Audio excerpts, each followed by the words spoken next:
Alrighty guys, in this video, we're gonna go over our banded ankle distraction. Now, the first thing I need to make sure you do is get a band which is relatively strong. If the band is too weak, it's not gonna have the tension and the torque required to try and open our joint up a bit to create some space that we can move in. The other thing I need you to do is make sure you anchor this down to something that's solid. If your anchor is not solid and can move, it's not going to end very well, because as soon as we create tension, the band is just going to drag that object with us. So I like to use a squat rack. If you're at home, maybe something like a couch might be heavy enough. If you've got some weights, even some really strong weights, make sure it's just something that's not going to move. The other thing I'd like you to have as well is something you can elevate your foot on that we're going to be opening up, okay? So I like to use just a 20-inch box. That tends to be the right height for me. If you want to use a box that's slightly higher or slightly lower, that's okay. Ideally, don't be doing this on the floor, okay? So I'd rather you be doing this on a box like so, or a bench or a shelf, something. To get into it, okay, what we're going to do now is get our foot inside of the band like so, okay?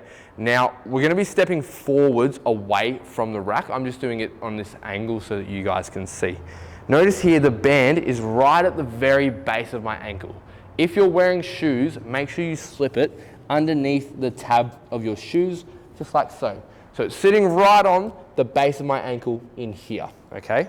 From here, you may need to use your hands to help you go forwards just because of the band, but that band will be sitting right on the base of your ankle, pulling backwards. Now, if you can, from here, try and get your foot as far forward as you possibly can. You can see obviously that I struggled a little bit. It's a fairly strong band. Now, from here, okay, well, obviously I'm pressing my foot down into the box. If you lift your foot up, the band's gonna pull it right back, okay? All I want you to do now, really let your knee come backwards.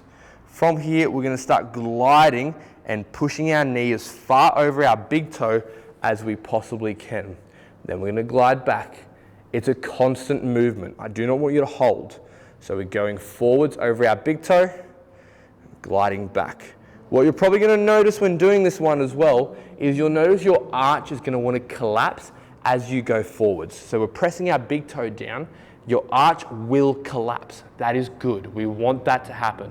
The band is also going to help force that to happen as well. So as we go over, the arch is going to collapse like so. As we come back, your arch will raise up slightly as well.